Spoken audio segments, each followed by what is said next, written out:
نه دا خلک په چرسیانو پسې چې بد وایي چرسیانو له هغه خبره صحیح کړه او هغه فیصله وشوه په دغه باندې سړي خپله ښځه بوتله نن زم دې معاشرې ته وګوره زم دې دغه ته وګوره خلک د خرو نه خپې کټ کوي څوک د دغه څوک په سپو باندې دغه دي لکه د خدای مسلمانانو د الله پاک نه لږ ویرېږې دا دنیا ورانېدو واله ده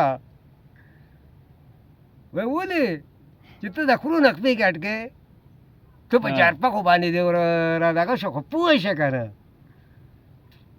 بل هغه یو ما ته یاره وي تپوس یې رانه وکړو یاره دا دجال به د کمې ګاډې راځي دجال به د کمې ګاډې ځای کېږي مې دجال ته ته نور څه وایې مې ته اوس هم د دجال نوم اخلې دجال خو مې تا ته یو سترګه یې را رسېدلې ده په جیب کې دې پرته ده که مې هغه میر دی که هر یو دی مې د هغه په جیب کې د دجال سترګه خو ته را رسېدلې ده مې ته بلې سترګه سره غواړې مې په هغه بلې پسې به بیا روان یې ځې به ورسره یاره وایي څنګه وی لکه مې دا موبایل چې دی نو مې دجال سترګه نه ده مې نور څه وایې ته دجال خو دې راغلی دی دا زموږ خلک دی وروره او دا زموږ معاشره ده دا زموږ کارونه دي نن سبا کې ته د حالاتو ته وګوره د دغه ته وګوره بل مهنګایۍ ته وګوره د مهنګایۍ کې ته دغه ته وګوره ته ستا په ملک باندې نه عذاب راغلی نه ستا په ملک باندې څه جنګ شوی دی ستا په ملک باندې دغه یو کرونا راغله د کرونا سره د هر څه وګورو او د عمران خان وزیر اعظم صاحب په حکومت کې خو لا موږ سره لا بیا هم دې ملګري سره ګاډې وو طارق خان سره ګاډې وه ښه خپل ټولي ګاډې وه سره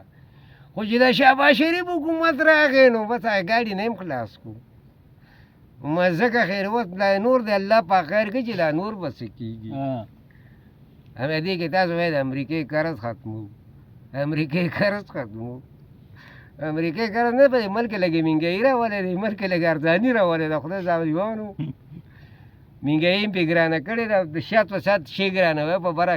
بره خیږي دا دې څه کوي دا ګورې چې د کفر حکومت دی او نه د حکومت نه د مسلمان حکومت کاري نه د کافر حکومت کاري چې دا کم قانون دی بلې چې بره لاړ شي او چې قید اعظم د سره دی که نه وروره نه پرېږدي دې هم نه نور خو لا پرېږده مخې ته خو چې قید اعظم د سره نه بیا بادشاهي کوه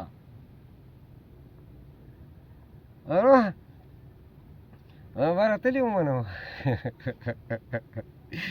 اوس دا کار چې مې ورک شوی نه دا دی خو میرزا صاحب راغلی دغه خو ډېر ښه سړی و دغه ډېر ایماندار سړی و دغه پکې راته یو ښه سړی ښکاره شو ولې ما ته یې کښېنه وی راکه کاړو نکل لاکه نکل مور کو سمدستي دغه کوي ما ته یې سیده ډایرکټ ناد راته ده یاره میرزا صاحب ما خو ستا په شان سړی چېرته نه و لیدلی دا نور خو چې کم راغلي دي وروره قسم په خدای د داسې نه د کافر حکومت څه کوي چې د مسلمان حکومت دا شان شو نو دا خو نه د مسلمانۍ په حکومت کې شته نه د کافرانو په حکومت کې شته کم چې اوس چلونه روان دي اوس دې ته څه وکړه دلته بله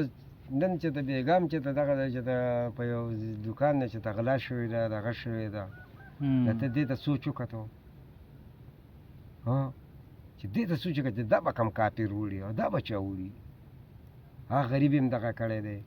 نو هغه څه کوي هغه خلکو له الله پاک مالونه ورکړي نو هغه بل پې نښتي غل پې نښتي نو هغه یې ترې نه وړي هغه نه هغه وړي نو اوس دې ته به څه وایې ته چې هغه باندې هم دغه شو نه ده دغه غریب به د دې دوکانونو کرایې هم ورکوي او د دې دوکانونو دغه به هم کوي د بجلی بیل به هم ورکوي خرچي که نه ګټې ته راځه